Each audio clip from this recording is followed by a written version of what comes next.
دعوت اسلامی والے اہل بیت کا ذکر اتنا زیادہ کیوں نہیں کرتے جتنا صحابہ کا ذکر کرتے ہیں؟ صحابہ اور اولیاء پر تو بہت سارے آپ کلام بھی بناتے ہیں، پڑھتے بھی ہیں، مگر اہل بیت پر کلام بھی نہیں بناتے۔ مجھے بچپن میں امام حسین شہید کربلا کا نام لینا نہیں آتا تھا۔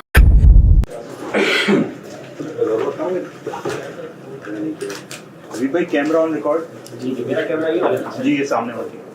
الحمدللہ عز و جل ایک بار پھر پروگرام غلط فہمیاں لے کر حاضر ہیں۔ جنہوں نے پچھلے 2 ایپیسوڈز دیکھے ہیں، پچھلی 2 قسطیں دیکھی، انہیں معلوم ہے کہ اس پروگرام میں امیر اہل سنت قبلہ بانی دعوت اسلامی حضرت علامہ مولانا ابو بلال محمد الیاس اتار قادری صاحب سے بڑے اسٹریٹ فارورڈ کوسچنز بھی ہوئے تھے، اور اس پر شاندار انداز میں بڑی نرمی کے ساتھ آپ نے ہمیں جوابات عطا فرمائے۔ تو آج امیر اہل سنت کے ساتھ ساتھ حاجی عمران اتاری صاحب بھی ہمارے ساتھ ہیں، تو انشاءاللہ ان دونوں شخصیات سے ہم سوالات کریں گے۔ ہم آپ کو بھی ویلکم کرتے ہیں کہ آپ بھی اگر کچھ سوالات کرنا چاہتے ہیں اس پروگرام کو دیکھیے، اور اس کے کمنٹ سیکشن میں جا کر آپ سوالات کیجئے کہ ان سوالات میں سے بھی کچھ سوالات اگلے پروگرامز میں شامل کریں۔ پہلا سوال جو ہمارے پاس ہے تھوڑا سا ٹف کوسچن ہے۔ دعوت اسلامی والے، یہ کوسچن آیا میرے پاس، اہل بیت کا ذکر اتنا زیادہ کیوں نہیں کرتے جتنا صحابہ کا ذکر کرتے ہیں؟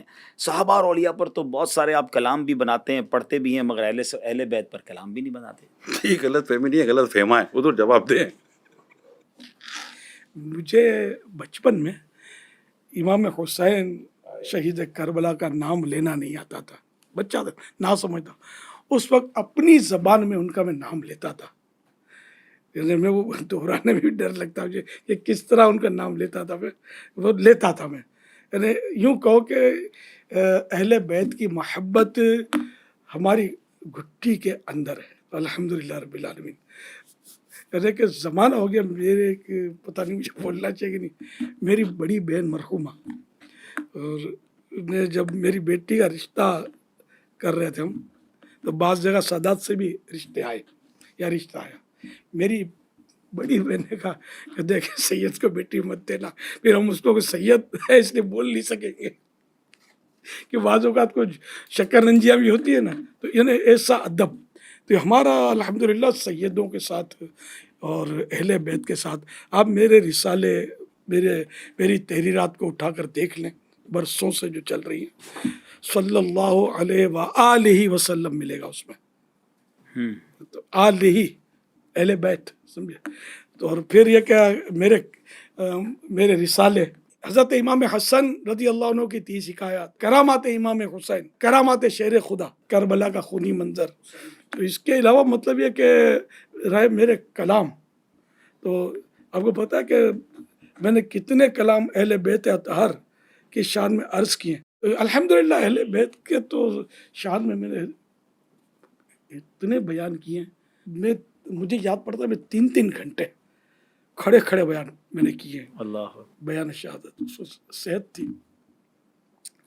اور مجمع بھی الحمدللہ، اجتماع کثیر۔ ایک بار میں نے اس دوران کسی کی شہادت، حضرت علی اصغر رضی اللہ عنہ کی شہادت یا کسی کی شہادت کا کوئی بیان کیا، تو اس میں کسی نے بتایا کہ ایک نوجوان کھڑا ہو گیا تھا جوش میں آ کر، کہ جیسے دشمنان نے اہل بیت کو مار ڈالوں، کاٹ ڈالوں، وہ اتنا مطلب جوش میں آ گیا تھا۔ کس نے کیا حضرت علی اصغر کو شہید؟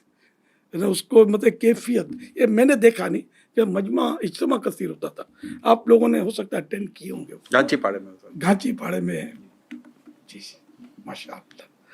تو یوں الحمدللہ ہم تو شروع سے ہی، ابھی ہم کو یار وضاحتیں کیوں کرنی پڑ رہی ہیں؟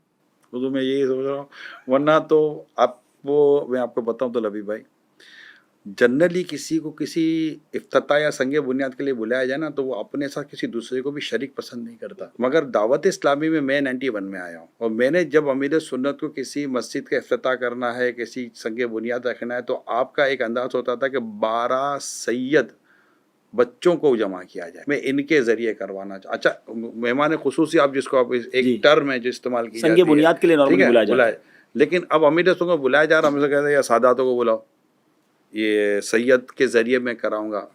اچھا، خود فیضان مولا مشکل کشا رضی اللہ تعالیٰ عنہ، یہ مساجد دعوت اسلامی کے ذریعے بنائی گئی ہیں، اعلان حضرت نے خود فرمایا ہے۔ تو فیضان امام حسین